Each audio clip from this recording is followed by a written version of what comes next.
Malam dengan saya Jovita Kusuma, saya akan melakukan presentasi untuk ujian akhir semester mata kuliah Cloud Computing. Software as a Service atau SaaS adalah model layanan cloud computing di mana penyedia layanan menawarkan aplikasi perangkat lunak yang diakses oleh pengguna melalui internet. Ciri khasnya adalah berbasis langganan, dapat diakses dari berbagai perangkat tanpa instalasi dan otomatis dari sisi penyedia layanan. Lalu untuk contohnya ada Gmail, semua produk Google, dan Microsoft 365. Lalu utility computing adalah model penyediaan sumber daya komputasi seperti CPU, storage, dan bandwidth sebagai layanan berdasarkan penggunaan sama seperti utilitas listrik atau air. Karakteristiknya yaitu pengguna hanya membayar apa yang digunakan. Nah, example-nya ada Amazon Web Service, Forward Hosting, Microsoft Azure for Machine Learning, dan Google Cloud Platform for Data Storage and Backup. Lalu integrated network adalah sistem jaringan yang menggabungkan berbagai media komunikasi, suara data, video, dalam satu jaringan terpadu untuk mendukung kolaborasi, efisiensi operasional, dan penghematan biaya. Nah, di sini internet, di sini Cisco, lalu VoIP, call recorder, dan web interface.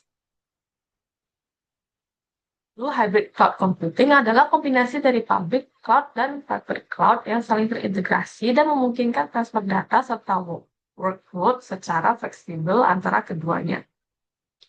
Nah, untuk private cloud dikelola oleh organisasi menyimpan data sensitif, aplikasi internal, keamanan, dan kendali lebih tinggi. Nah, di sini dapat kita lihat ya, owner data center itu dalamnya database, legacy system, hardware, dan application.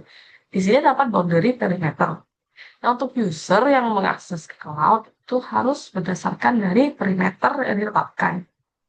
Nah, untuk new atau third party user itu menggunakan access control. Sedangkan untuk public user itu block access.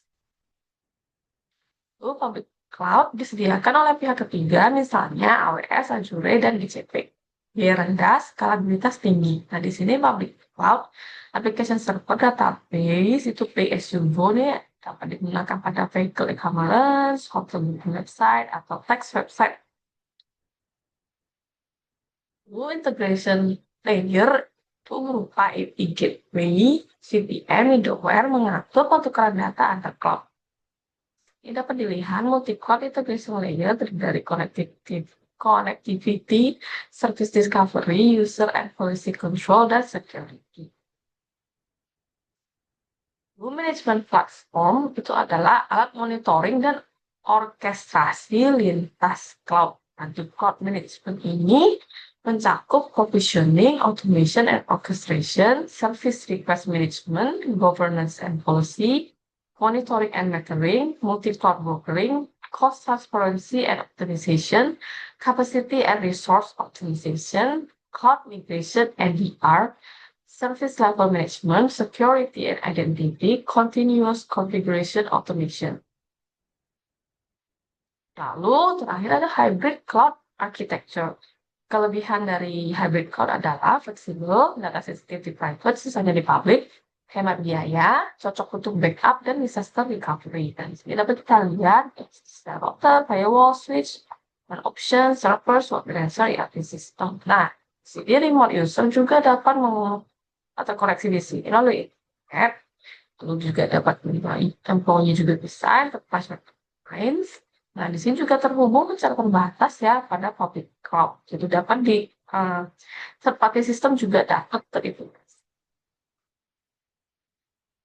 Faktor keberhasilan implementasi cloud computing pertama infrastruktur teknologi, ketersediaan koneksi internet yang stabil, bandwidth tinggi, dan perangkat keras seperti server, switch, firewall.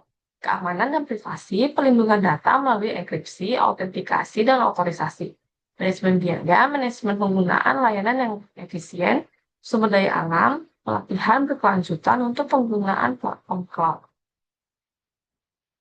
Keuntungan dari virtualisasi dan cloud computing, efisiensi biaya, tidak perlu investasi besar untuk server, skalabilitas, mudah menambah atau menurunkan kapasitas, kemudahan backup dan recovery, snapshot otomatis, restore-nya cepat. Manajemen terpusat, semua layanan dan VM dapat dikontrol dari satu dashboard. Keuntungan dari virtualisasi. Itu termasuk mobilitas tinggi, akses dari mana saja, kapan saja, pemanfaatan hardware optimal, beberapa VM berjalan di satu host fisik, otomatisasi dan orkestrasi mengurangi pekerjaan manual admin, redundansi dan failover, sistem tetap hidup walau ada server yang rusak. Kerugiannya, ketergantungan pada internet. Kalau gangguan koneksi, berarti layanan tidak dapat diakses. Keamanan dan privasi data perusahaan disimpan di luar secara penuh. Vendor mungkin sulit berpindah ke penyedia cloud lain karena perbedaan sistem dan data format. Terima kasih, sekian presentasi dari saya. Apabila terdapat kesalahan dalam penjelasan, saya minta maaf. Thank you for the attention and have a nice day.